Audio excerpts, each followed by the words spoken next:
मेरा नाम ज्योतिर्मय राय पाठक है और मैं अखिल भारतीय परिवार पार्टी की राष्ट्रीय महिला अध्यक्ष हूँ। और मेरा मैं यहाँ घोसी लोकसभा 70 की प्रत्याशी भी हूँ और मेरा जो चुनाव चिन्ह है हमें आवंटित किया गया है केतली। किन मुद्दों पे चुनाव लड़ रही हैं और क्यों लड़ रही हैं?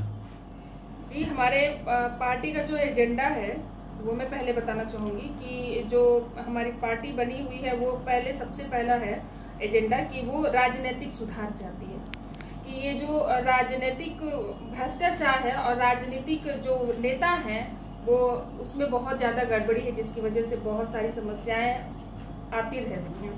तो पहला तो ये है कि राजनीतिक सुधार हो और दूसरा आधी संख्या आधी सत्ता। जब महिलाएं आधी हैं तो सत्ता भी आधी होनी चाहिए। उनकी भागीदारी बहुत कम है, महिलाओं की भागीदारी राजनीति में बेहद कम है। और जो एक दो महिलाएं दिखती भी हैं वो कहीं ना कहीं कठपुतली की तरह काम करती हैं, उनके खुद के विचार नहीं है और खुद आगे बढ़ के कोई काम नहीं कर पाती हैं। तो हम चाहते हैं कि आधी संख्या आधी सत्ता हो। और तीसरा जो है शिक्षा नीति में सुधार होनी चाहिए, शिक्षा नीति में। और जो हमारा पांचवा है व्यापार वृद्धि और विस्तार होना चाहिए। छठा है कृषि में सुधार होना चाहिए और सातवां है सशस्त्र बल जो है उसमें सुधार होना चाहिए। तो ये हमारे पार्टी के पास। चलिए, ये तो आपके पार्टी का एजेंडा हो गया। आपकी रणनीति क्या है चुनाव लड़ने की? आपने क्या किया अभी तक, क्या है घोसी लोकसभा के लिए? घोसी लोकसभा के लिए तो मैं क्या करूंगी? जो मंत्री बन के बैठा है वो तो कुछ कर ही नहीं रहा, वो तो मौका मांग रहा है कि हमको एक मौका फिर दो, हमारे बेटे को एक मौका दो, जबकि उसके पास पहले से ही मंत्री का पावर है। वो चाहे तो बहुत कुछ कर सकते हैं। तो ये सवाल हमसे ना पूछ करके उनसे पूछा जाए जो मंत्री पहले से बने हुए और अपने बेटे को भी मंत्री। और भाजपा में तो महिलाओं को सम्मान दिया जा रहा है और हर तरीके का व्यापार वृद्धि भी लोगों की हो रही है, धन की वृद्धि हो रही है। धन की वृद्धि तो हो रही है, सही कहा आपने, बिल्कुल धन की वृद्धि हो रही है। सारे नेताओं की धन की वृद्धि हो रही है, बड़े बड़े व्यापारियों को जो चंदा दे रहे हैं उनकी वृद्धि हो रही है। अब महिलाओं को भरपूर सम्मान मिल रहा है।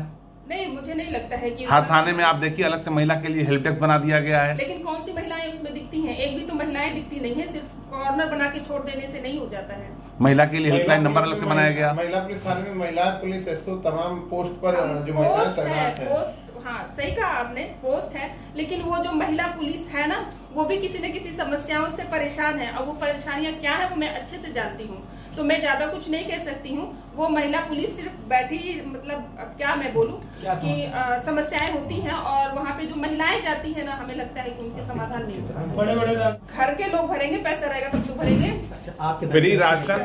फ्री राशन दिया जा रहा है, फ्री में घर दिया जा रहा है। इन सारी चीजों को आप कैसे नकारेंगे? सड़कों का जाल बिछा दिया गया है। एक बात बताइए, 1 लाख रुपए में कौन सा घर बन जाता है? और कहने के लिए 1,20,000 रुपए दिए जाते हैं। 2.5 लाख रुपए दिए जाते हैं शहरी एरियो में। ग्रामीण एरियो, शहरी एरियो में 3,10,000 है, ग्रामीण इलाके में 2,60,000 रुपए है।